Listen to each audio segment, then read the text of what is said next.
अब बीवी का मायके जाना किसे पसंद नहीं। वैसे ही अभी जिसकी बीवी शालू जा रही है मायके।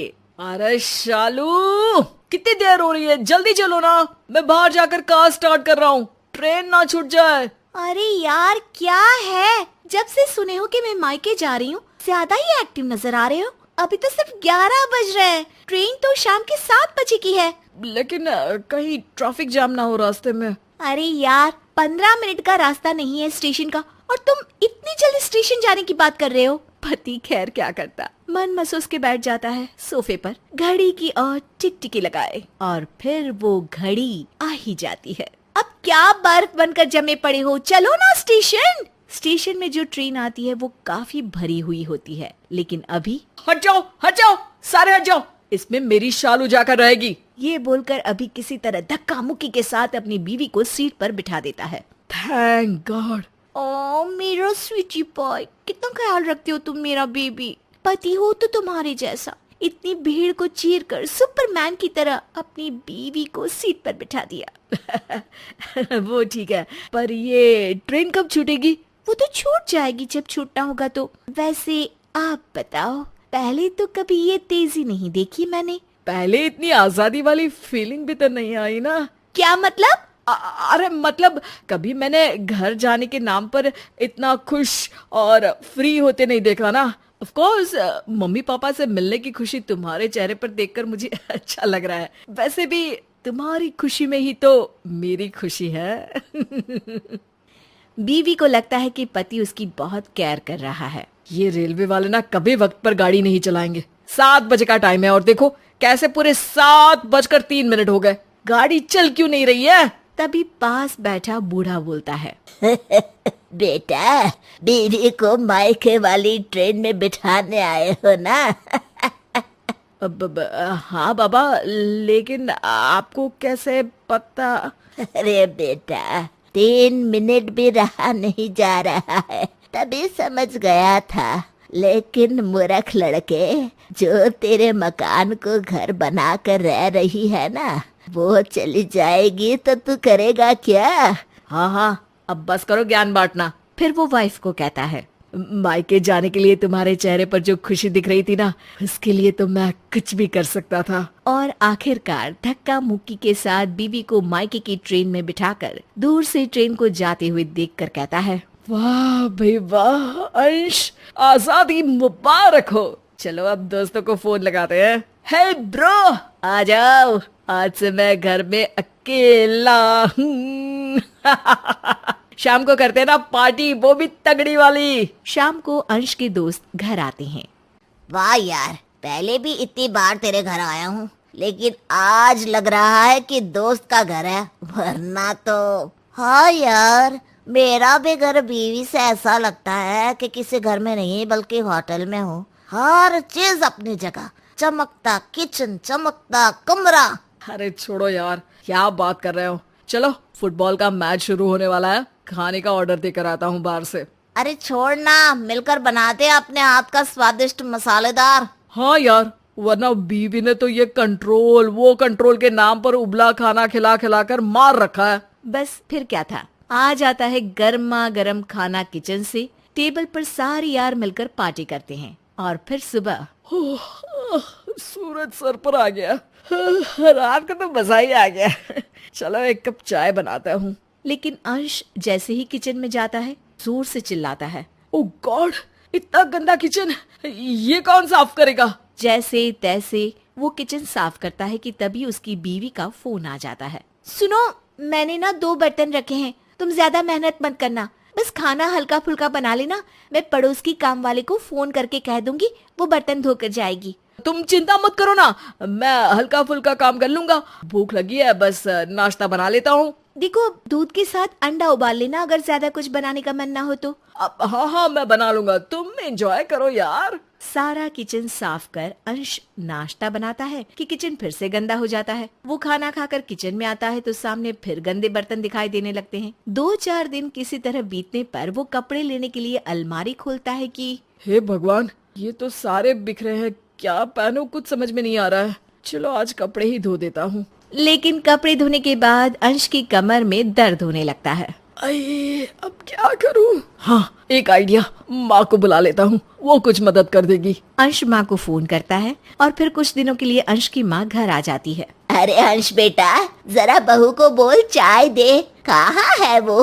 अरे माँ, 5 दिन से मायके है ना, अभी 5 दिन और रहेगी, तभी तो तुझे बुलाया है। अरे बेटा, पहले बताना था ना। ना बाबा ना, मैं बहू के बिना यहाँ नहीं रहूंगी। मेरे बस की नहीं है तेरे काम करना। तभी तो मैं बोलूं, ये घर वो लग ही नहीं रहा है जैसा बहू रखती थी। ये बोलकर अंश की माँ भी वहाँ से चली जाती है। अंश सोचता है कि कुछ दिनों के लिए ऑफिस से छुट्टी लेकर घर पर रहता हूँ, सिर्फ घर का काम करूंगा, न बाहर के कपड़ों की जरूरत, न लंच न डिनर, बस घर और ढेर सारा आराम। ये बोलकर वो बॉस से छुट्टी भी ले लेता है। 1-2 दिन बीतते हैं। अरे यार, ये रहती तो सारा दिन घर की घंटी बजती रहती है, कभी कोई तो कभी कोई। इसके बिना तो घर के आसपास कुत्ता भी नहीं भटकता। इतनी बोरियत है घर के अंदर और बाहर भी। चलो चलकर पौधों में पानी ही दे देता हूँ। अंश बाहर जाता है कि पड़ोसन, अरे भाई साहब, भाभी कब आएंगी?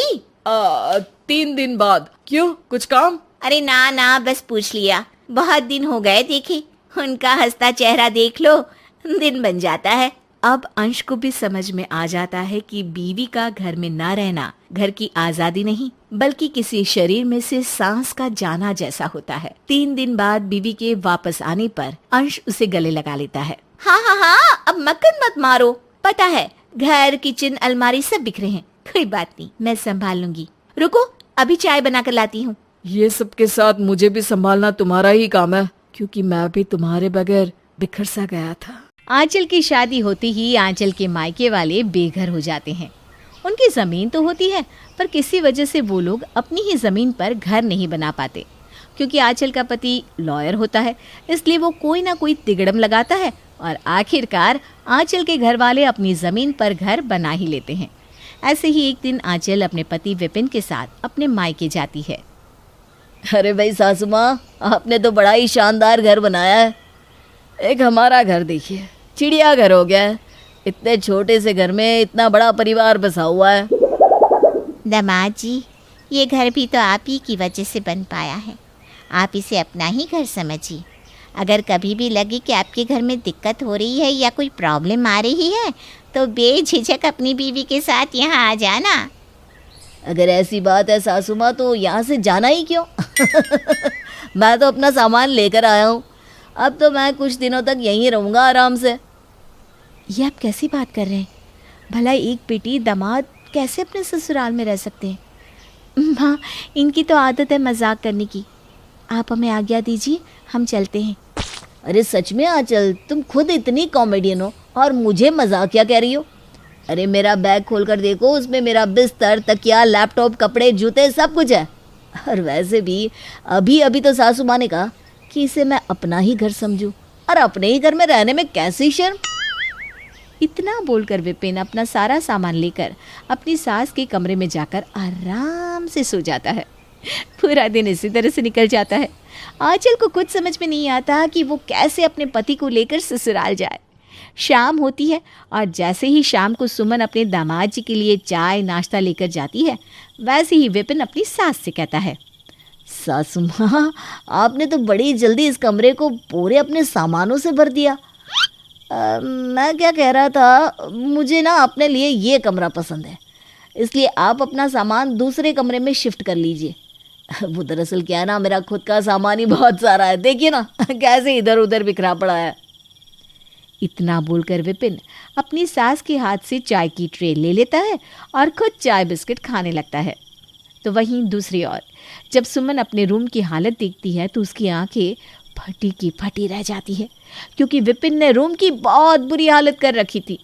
सुमन के पूरे कमरे में सिर्फ विपिन का ही सामान फैला पड़ा था। अपने रूम की ऐसी हालत देखकर सुमन अपने दामाद से कुछ नहीं कह पाती और अपना रूम खाली करने की तैयारी में लग जाती है। ये देखकर आंचल अपनी माँ से अकेले में कहती है, माँ, ये तुम क्या कर रही हो? तुमने अपना रूम क्यों खाली कर दिया? अरे बेटा, मैं अपना रूम कैसे खाली ना करती? तूने देखा नहीं, पूरे कमरे में दामाद जी का सामान बिखरा पड़ा है और उन्होंने मुझे साफ साफ तो कहा कि मैं ये रूम खाली कर दूं। इतना बोलकर सुमन चुपचाप अपना सामान लेकर दूसरे कमरे में शिफ्ट हो जाती है।